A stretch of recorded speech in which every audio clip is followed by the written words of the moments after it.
Hello, ನಮಸ್ಕಾರ ಪ್ರಿಯರೇ. ಇವತ್ತು ನಾನು ಒಂದು ರೆಸಿಪಿ ತಂದಿದ್ದೀನಿ. ಚೂರ್ಣಗಡ್ಡೆ ಎಲೆ.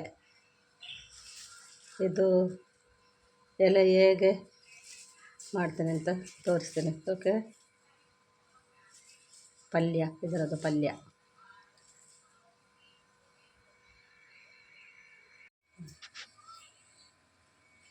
ಇದರದ್ದು ಸಿಪ್ಪೆ ನೋಡಿ, ಈಗ ತೆಗಿಬೇಕು ಎಲ್ಲ.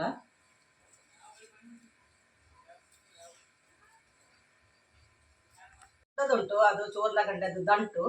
ಇದು ಸ್ವಲ್ಪ ಸಪೂರ ಮಾಡಿ ಈಗ ಮತ್ತೆ ಇದು 4 ಭಾಗ ಈಗ ಮಾಡಿ, ಇದರ ನಂತರ ಇದು ಒಟ್ಟಿಗೆ ಇದು ಸಣ್ಣದಾಗಿ ಕಟ್ ಮಾಡಬೇಕು.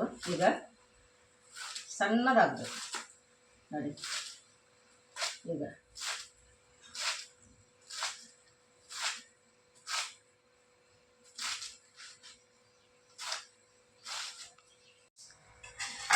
ಈ ಸೊಪ್ಪು ಕಟ್ ಮಾಡಿ ಆಯಿತು. ಇದಕ್ಕೆ ನಾವೀಗ ಹಲಸಿನ ಬೀಜವನ್ನು ಹಾಕುವ.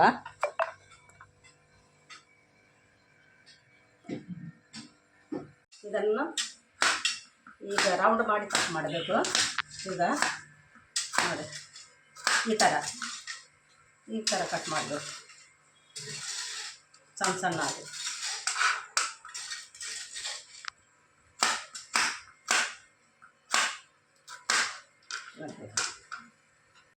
ಈಗ ಹಲಸಿನ ಬೀಜ ಮತ್ತು ಚೂರ್ಣ ಗೆಡ್ಡೆ ಸೊಪ್ಪನ್ನು ಚೆನ್ನಾಗಿ ತೊಳೆದು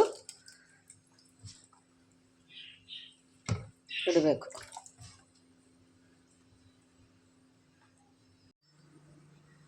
ಒಂದು ಟೀ ಸ್ಪೂನ್ ಅಕ್ಕಿ, 1 ಟೀ ಸ್ಪೂನ್ ಕೊತ್ತಂಬರಿ, 5 ಮೆಣಸು, ಸ್ವಲ್ಪ ಹುಳಿ, ಸ್ವಲ್ಪ ಮೆಂತೆ, ಸ್ವಲ್ಪ ಜೀರಿಗೆ, ಸ್ವಲ್ಪ ಅರಸಿನ ಹುಡಿ. ಇದು ಹುಳಿ ಸ್ವಲ್ಪ ಹಾಕಲಿಕ್ಕೆ, ಅದು ಚೂರ್ಣಗೆಡ್ಡೆದು ಸೊಪ್ಪು ಸ್ವಲ್ಪ ತುರಿಸ್ತದೆ, ಅದಕ್ಕೆ ಮಾತ್ರ ಇದು ಹಾಕೋದು, ಇಲ್ಲದ್ರೆ ಹಾಕಲಿಕ್ಕಿಲ್ಲ. ಅದು ಒಂದೊಂದು ತುರಿಸ್ತದಲ್ಲ, ಅದಕ್ಕೆ ಹಾಕೋದು ಅದು. ಓಕೆ, ಇದಕ್ಕೆ ಸ್ವಲ್ಪ ಎಣ್ಣೆ ಹಾಕಿ, ಅದರ ನಂತರ ಮೊದಲು ನೀವು ಈ ರೈಸನ್ನು ಫ್ರೈ ಮಾಡಿ,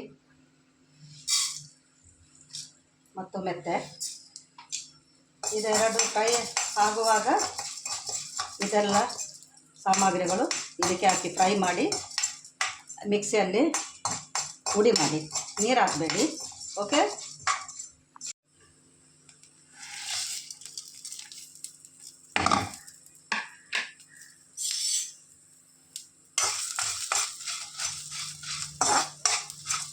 ಇದಕ್ಕೆ ಸ್ವಲ್ಪ ತೆಂಗಿನ ತುರಿ ಹಾಕಬೇಕು, ಅದು ಫ್ರೈ ಮಾಡಲಿಕ್ಕಿಲ್ಲ.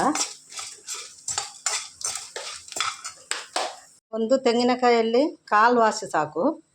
ಓಕೆ, ಈಗ ಕಾವಲಿಗೆ ಎಣ್ಣೆ ಹಾಕಿ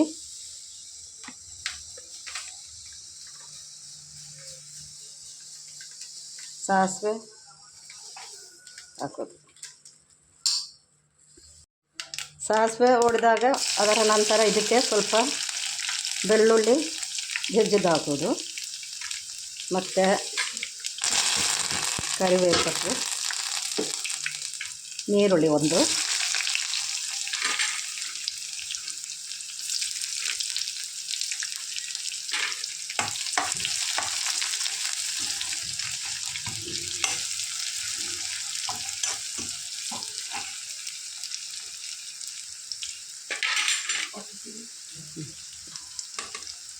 ಈಗ ಇದಕ್ಕೆ ಇದು ತೊಳೆದಿಟ್ಟ ಎಲೆಯನ್ನು ಹಾಕೋದು, ಎಲೆ ಮತ್ತು ಬೀಜ.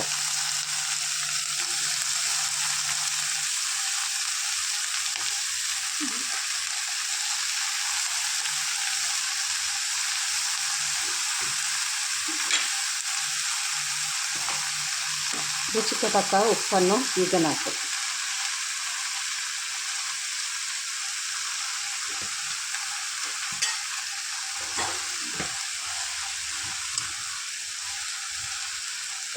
ಇದು ಗ್ಯಾಸನ್ನು ಸ್ಲೋ ಮಾಡಿ ಇಡಬೇಕು, ಅದು ನೀರು ಹಾಕಲಿಕ್ಕೆ ಇಲ್ಲ ಇದಕ್ಕೆ.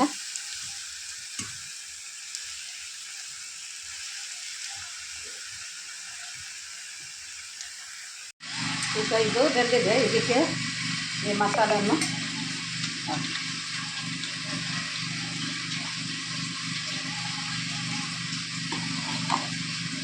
ಇದರ ಒಟ್ಟಿಗೆ ಸ್ವಲ್ಪ ಎಣ್ಣೆ ಹಾಕಿದೆ.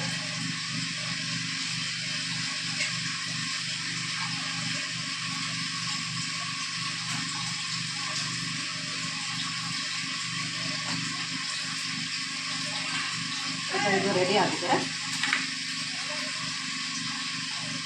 ತುಂಬ ರುಚಿ ಕೂಡ ಇದು, ನೀವು ಕೂಡ ಮಾಡಿ ಈ ಸೊಪ್ಪನ್ನು. ಚೂರ್ಣಗಡ್ಡೆ ಪಲ್ಯ ಮತ್ತು ಹಲಸಿನ ಬೀಜ ಸೊಪ್ಪು ರೆಡಿಯಾಗಿದೆ. ಇದನ್ನು ನೀವು ಕೂಡ ಮಾಡಿ ಇದರ ಅಭಿಪ್ರಾಯ ತಿಳಿಸಿ, ಕಮೆಂಟ್ ಮಾಡಿ, ಲೈಕ್ ಮಾಡಿ ಮತ್ತು ಶೇರ್ ಮಾಡಿ. ಓಕೆ, ಬಾಯ್.